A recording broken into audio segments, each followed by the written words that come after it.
Sex ही तो करना है बाबू, चाहे अभी करे या बाद में करें। शादी तुम्हारे साथ करनी है तो मेरा मन करेगा तो तुम्हारे साथ ही शेयर करूंगा, ना कि किसी और के साथ शेयर करूंगा। और इस तरह नेहा और कबीर की पहली संभोग वाली रात हुई। लेकिन उससे पहले ये दोनों मिले कैसे थे इसे देखते हैं। नेहा एक मिडिल क्लास परिवार की सीधी सादी लड़की, कॉलेज के पहले साल में पढ़ाई कर रही थी। वह एक जिम्मेदार बेटी थी जिसने अपने परिवार की इज्जत को हमेशा प्राथमिकता दी। नेहा की दुनिया उसके सपनों और पढ़ाई तक सीमित थी, क्योंकि उसके पास अपनी मेहनत से एक अच्छी नौकरी पाने और परिवार का सहारा बनने के अलावा कोई और विकल्प नहीं था।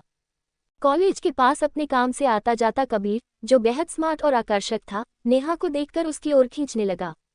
काफी कोशिशों के बाद कबीर ने नेहा की दोस्त रिया के जरिए उससे दोस्ती कर ली। कबीर ने अपने आप को एक बड़े व्यापारी का बेटा बताया और नेहा पर अपनी छाप छोड़ने में कोई कसर नहीं छोड़ी। वह नेहा की हर छोटी बड़ी जरूरत का ख्याल रखता और धीरे धीरे नेहा भी उसे पसंद करने लगी। कबीर के प्यार और परवाह ने नेहा का भरोसा जीत लिया। जब कबीर ने शादी का प्रस्ताव रखा तो नेहा ने अपनी पारिवारिक स्थिति और सीमित साधनों की वजह से इनकार कर दिया। कबीर ने उसकी चिंताओं को ये कहकर दूर कर दिया कि वह शादी का पूरा खर्च खुद उठाएगा। नेहा उसकी ईमानदारी और प्यार से प्रभावित हुई और उसके साथ शादी के सपने देखने लगी। उनके रिश्ते ने धीरे धीरे एक गहरा मोड़ लिया और कबीर ने नेहा को शारीरिक संबंध बनाने के लिए मना लिया। नेहा, जो कबीर से शादी के वादे पर विश्वास करती थी, ने सहमति दे दी। लेकिन ये कबीर की योजना का सिर्फ एक हिस्सा था। उसने नेहा के निजी पलों को रिकॉर्ड किया और नेहा को इसका एहसास नहीं होने दिया।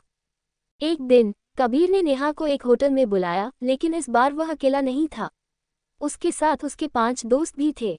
कबीर ने नेहा को ब्लैकमेल किया और धमकी दी कि अगर उसने उसके दोस्तों को खुश नहीं किया तो वह उसकी रिकॉर्डिंग वायरल कर देगा। नेहा को अपनी इज्जत बचाने के लिए समझौता करना पड़ा। इसके बाद कबीर ने नेहा का बार बार शोषण किया। उसने न केवल अपने दोस्तों को नेहा के साथ भेजा, बल्कि पैसे लेकर दूसरों के साथ भी उसका शोषण करवाया। नेहा, जो कभी अपने सपनों को पूरा करने के लिए कॉलेज आई थी, अब मानसिक और शारीरिक शोषण का शिकार हो चुकी थी।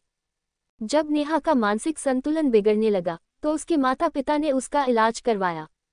5 साल की लंबी थेरेपी के बाद नेहा थोड़ी सामान्य हुई, लेकिन उसके माता पिता आज भी इस दर्दनाक सच्चाई से अनजान है कि उनकी बेटी के साथ क्या हुआ। ये कहानी एक बड़ी सीख देती है।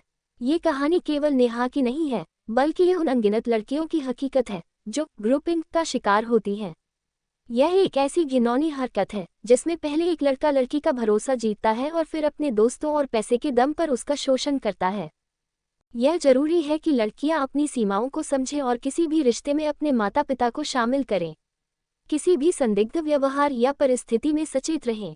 ये मैसेज सभी बहन बेटियों तक पहुंचाएं ताकि वे सतर्क रहें और ऐसी किसी भी स्थिति से बच सकें।